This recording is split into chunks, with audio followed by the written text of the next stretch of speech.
ہمارے ملک کا ایک المیہ ہے کہ یہاں پہ ہر گھنٹے کے بعد لائٹ چلی جاتی ہے۔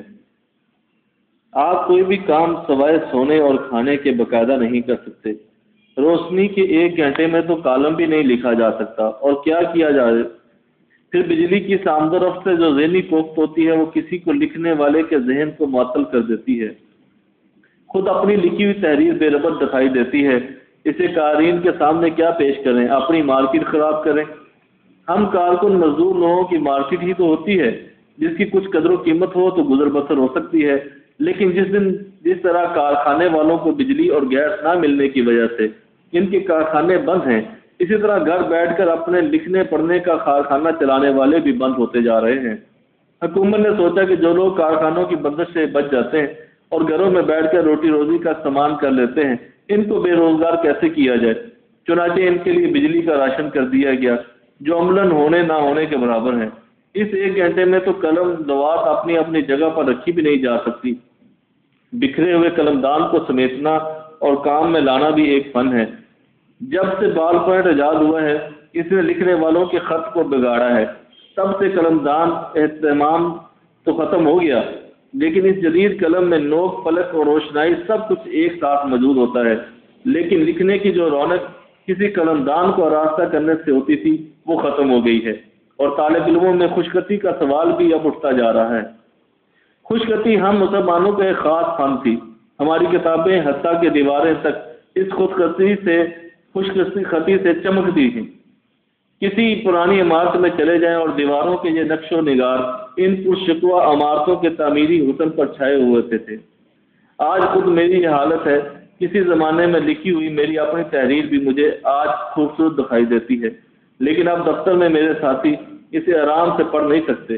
بات بجلی کی قلت بلکہ نایابی کی ہو رہی تھی کہ بیچ میں نہ جانے کیا کیا باتیں داخل ہو گئیں۔ بجلی وغیرہ کے ماہرین جو اب ملازم نہیں ہیں اصرار کرتے ہیں کہ قلت ضرور ہے، لیکن اتنی نہیں جتنی دکھائی جا رہی ہے۔ کچھ لوگ بیرونی کمپنیوں سے غلط معاہدے کر رہے ہیں، جس سے مال بنا رہے ہیں اور ملک میں ایندھن کی قلت سے تباہی مچا رہے ہیں۔ جس ملک میں بڑی نفع بخش کمپنیوں کی سربراہی اور وزارتیں بکتی ہوں، وہاں کام کیا خاک ہوگا؟